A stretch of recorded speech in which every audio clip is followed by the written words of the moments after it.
Oh, hi there, and welcome to the first edition of Behind the Scene.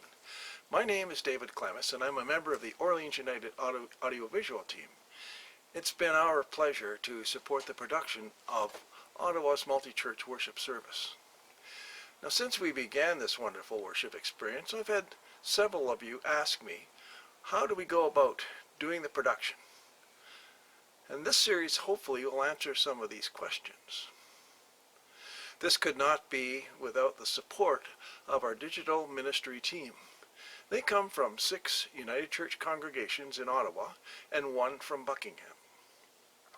The production is coordinated by ministry lead Reverend Molly Bell of Orleans United Church, with contributions from Reverend Carolyn Penhale of Orleans United, Reverend Eric Lucas of Carleton Memorial and St. Andrew's Alliance, Peter Woods from MacKay United, Reverend Nancy Best of Queenswood United, Reverend Mike Perrell of Rothwell United, and Reverend Laurie McKnight of St. Paul's Eastern United.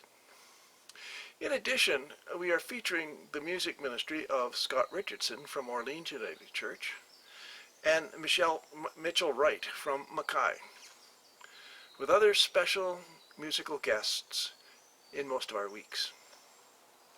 But I'll get into more of that in just a moment. So come on, let's go inside and have a look. So welcome to Control Central. As you can understand, since early in March, the doors to our churches have been closed to normal Sunday worship. Many churches have sought ways to bring worship to their congregations and have all taken different approaches. For the team that is assembled for our production, they certainly have taken a very different approach, one that both respects and celebrates both our isolation as well as our need to come together for worship. You see that the physical separation is maintained, yet there's an intimacy that comes through as you see the team working out of their offices and their homes. But enough of this. Let's get down to how we put these services together. The first thing that has to happen is for the ministry lead, Molly Bell, to create an outline for the worship and assign the parts to each of the clergy team. Planning is being done at least 1 month in advance from the service to begin to shape the theme and the content for each week. Efforts are made to ensure that different voices and perspectives are shared each week by clergy and other special guests, ensuring a varied and engaging service for you. Then the production team prepares the video and audio inputs for the various participants. Originally, this was partly done in the OUC sanctuary, but as restrictions tightened on the number of people that could gather in one place, the inputs were being done more and more by the individuals using whatever tools they had at hand. In addition, all the graphics and images had to be prepared.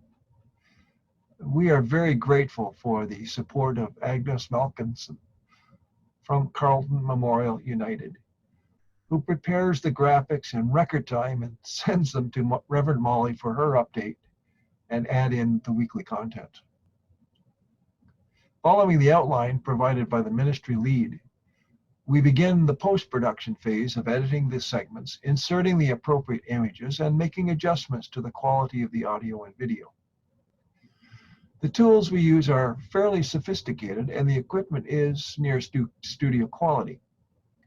Thanks to a grant we received 4 years ago from Edge, we were able to acquire the types of cameras, audio and video switchers, and the computing equipment to produce a seamless worship experience. Even though much of the material was provided using iPhones and iPads and smartphones and web cameras. Once the first cut is finished, the draft is gone through by the ministry lead to ensure that we have created the experience that the team would like to achieve. After receiving the green light, the video is finally created. In the meantime, the production team sets up the live casting portion for that Sunday worship. By Thursday, the links are created and shared with the various churches to be used in their Facebook pages and websites. And for some of the participants, we've created a second copy, which is released an hour after the live service was started. This copy is revealed through a YouTube process called Premiere, which will automatically make the video available at the appropriate time. And that's it for the technical production side. Next week, I will be talking to some of those who put the content together. You'll get their views on how they do what they do and explore their personal experiences in this new digital church initiative. Thanks for being with us, and we hope that you have enjoyed this. If you have any comments, please let me know at the coordinates that you see on the screen. See you next week.